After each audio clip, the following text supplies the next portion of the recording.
Halo teman-teman, selamat datang di video inspiratif bersama saya, Suci Prasetyaningrum. Nah, pada video kali ini saya akan mewawancarai sosok yang sangat memotivasi bagi saya, yaitu Bapak Sandi Junaidi.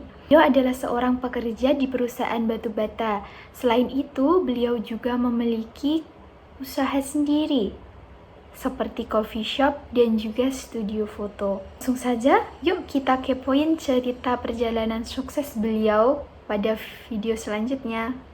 Assalamualaikum warahmatullahi wabarakatuh. Waalaikumsalam warahmatullahi wabarakatuh.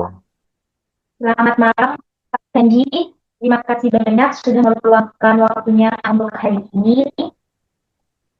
Selamat malam. Pada kesempatan ini, saya ingin melakukan sedikit wawancara seputar pengalaman Bapak dalam membangun dan menjalankan usaha studio foto. Ya, oke. Baik, langsung saja saya mulai. Untuk pertanyaan yang pertama, bagaimana awal mulanya Bapak membangun usaha studio foto? Oke, baik. Terima kasih. Saya ucapkan sebelumnya, Assalamualaikum warahmatullahi wabarakatuh. Saya akan menjelaskan bagaimana sejarah terbentuknya studio foto, yaitu yang pertama, studio foto populer foto itu terbentuk tahun 2005, bulan 5, tanggal 5. Nah, jadi itu tahun berdirinya studio foto. Dan itu studio foto terletak di Kabupaten Kutai Timur, Kalimantan Timur. Studio foto itu. Oke, jadi latar belakang saya untuk membangun studio foto itu yang pertama, karena di Kalimantan Timur, Kabupaten Kutai Timur itu minimnya untuk jasa fotografer. Nah, dari jasa fotografer itu eh, adalah peluang usaha yang cukup bagus. Kenapa cukup bagus? Karena ada beberapa sekolahan yang di Kutai Timur itu ada sekolahan SD, SMP, dan SMA itu eh, dia membutuhkan fotografer. Nah, jadi saya ngambil peluang itu karena memang peluang yang cukup menjanjikan dan prospek mendapatkan keuntungan lebih besar karena persaingan untuk dalam dunia fotografer itu sangat kecil. Jadi kita bisa membuka toko atau studio foto yang memang kita pangsa pasarnya adalah jasa servis pemotretan untuk sekolah-sekolah dari mulai TK, SD, SMP, bahkan SMA. Seperti itu. Ya, Jadi, terus tantangan terbesar apa yang pernah Bapak hadapi selama menjalankan bisnis studio foto itu? untuk tantangan terbesar itu dalam bisnis studio foto itu pasti ada ya. Jadi sama Ya, kayak bisnis yang lain. Nah, jadi tantangan terbesarnya itu adalah kompetensi atau persaingan di antara sesama studio foto. Nah, tapi kita jangan khawatir terhadap persaingan. Dan persaingan itu bagi saya adalah suatu motivasi untuk mengembangkan kompetensi supaya lebih baik daripada produk yang lainnya.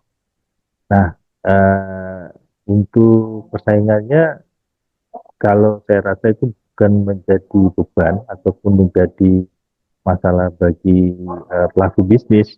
Nah, itu persaingan itu kalau bagi saya pribadi, pelaku bisnis itu adalah merupakan kompetensi yang memacu kita memiliki video foto untuk lebih konsisten, komitmen dalam bergerak dalam bidang usaha fotografer. Seperti itu. terus apa yang membuat studio foto ini berbeda dengan studio foto lainnya?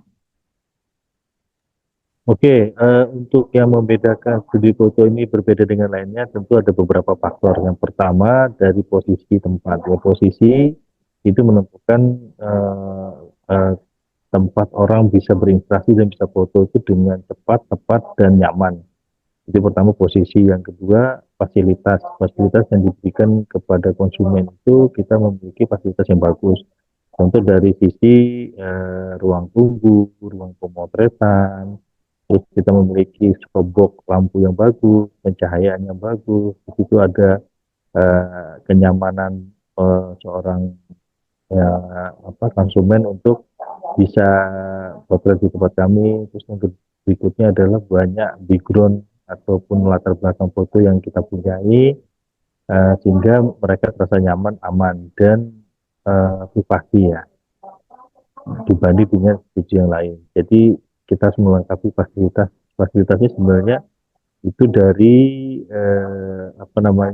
dari kami, tapi berdasarkan masukan dari konsumen. Oh, saya kepinginnya ini ada kursi, saya kepinginnya ini ada background yang model seperti ini, kita ngikuti sehingga kita investasi apa yang dimaui oleh konsumen.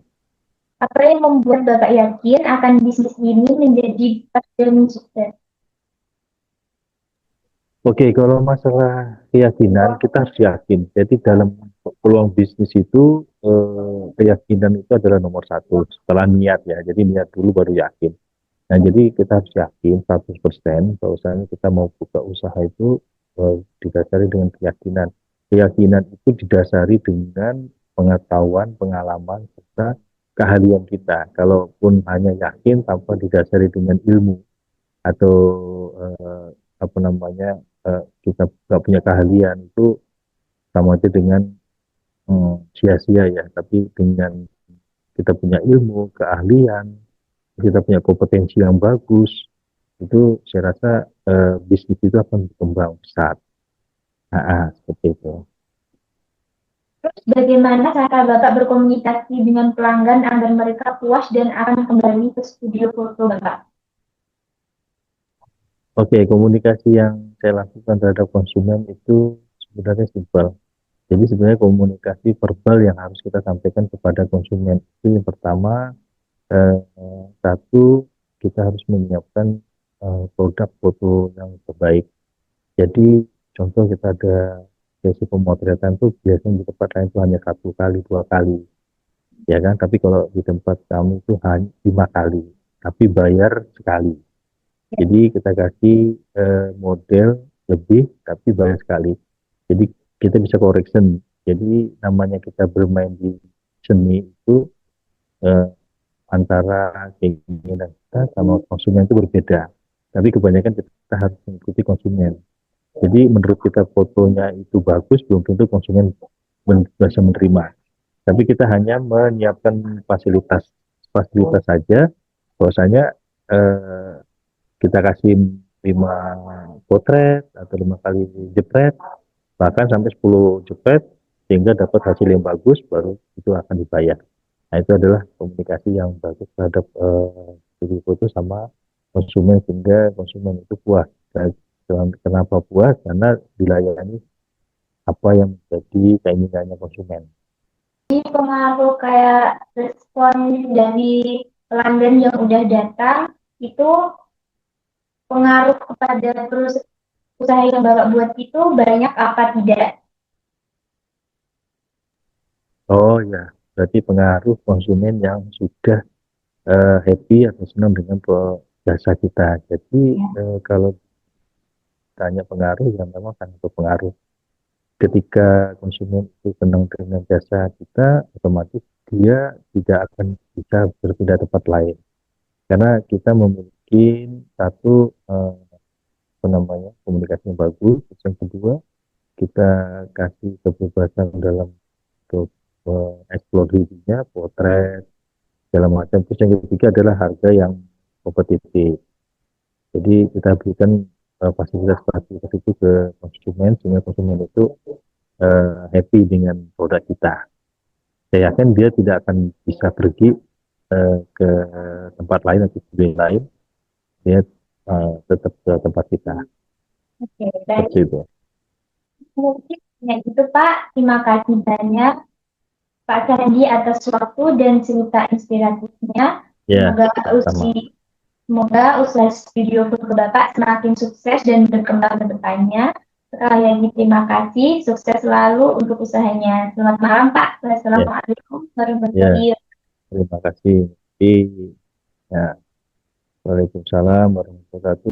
Terima kasih banyak sudah menyaksikan video ini saya dari awal sampai akhir. Semoga cerita inspiratif dari Bapak Sandi Junaidi bisa menjadi semangat baru buat teman-teman dalam meraih cita-cita baik dunia kerja maupun di dunia kewirausahaan. Jangan lupa untuk like, komentar, dan share jika menurut kalian video ini bermanfaat. Sampai jumpa di konten selanjutnya. Semangat terus dan tetap berkarya.